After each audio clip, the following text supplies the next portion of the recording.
Hi, what is up guys? This is Aisel, ang mahilig mag-travel pero walang pan-travel. Siyempre, sabit-sabit lang. For today's mini vlog, samahan nyo ako. Magpapa-Japan kami ngayon. Yes sir! Ay, arigato gozaimasu! Ginutom na nga pala ako dyan guys. Grabe, sobrang haba po kasi ng biyahe. 4 to 5 hours po kasi yung biniyahe namin. So yun, finally guys, nakarating na rin kami sa Narita, Japan International Airport. So yun, mamaya update na lang namin kayo mga kaganapan. Ay, sawali ka. Ay, iba pala yun. So yun guys, ito nga po pala yung airport nila guys. Napakalinis talaga at napakaganda.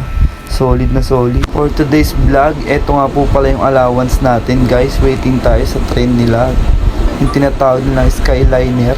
Ayun nga po pala yung yung sa train tubusan na train. Napaka solid guys at ang bilis talaga. Solid. Yun nga, papasok na nga pala kami guys.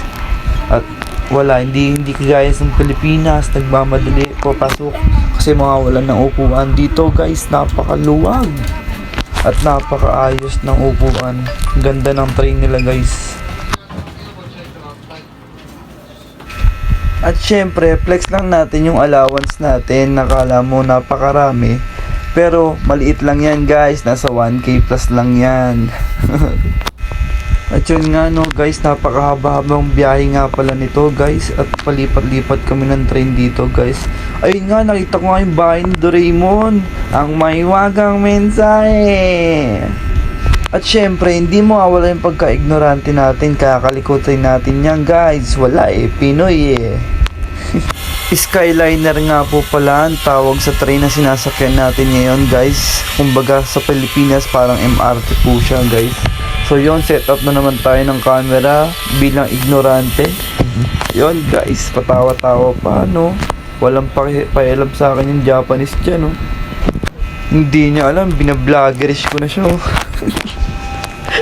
So yun guys, kakababa lang pala namin ng train dyan. Palipat-lipat kami ng train kasi medyo malayo po yung Airbnb namin guys.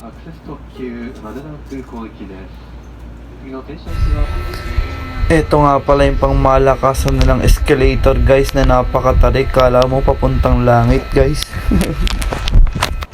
So ayun guys, sumakay na naman kami ng panibagong train na naman dyan guys, papunta sa Airbnb namin o pag-i-stayan namin guys. So update na lang ulit namin kayo mamaya guys.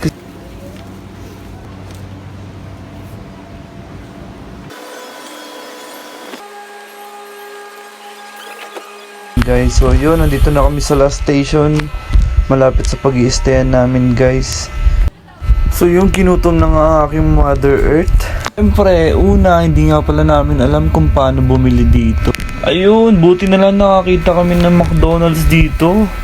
Yes sir, makakain na rin at order muna ako dito guys.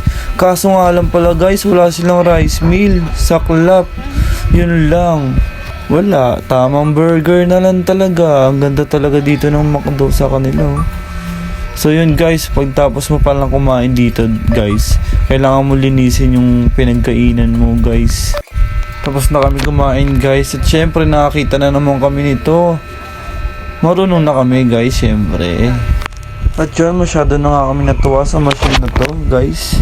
Bili na kami ng bili ng kung ano-ano. At yun nga, pinalitan ko pa yung niyan, yung binili ko kasi ang pangit pala ng lasa na nakuha ko. Kaya nagpukari na lang ako guys para sure ball. Tinry ko na naman guys ang kanilang dessert ice cream guys. Tuwan-tuwa na naman ang itik. Inatake na naman ang pagka-ignorante. Guys. At yun, naubos na nga pala yung pera ko. Kakabili dun sa machine na yun. Ang lakas makabudol guys, nakakatuwa. At yun, malapit na nga pala kami sa pag-i-stayan namin guys. So kita-kits na lang ulit guys sa Japan tours namin guys. Let's go! Arigato gozaimasu! Ay! Huwag kalimutan mag-follow, like and share guys. Let's go! God bless you all!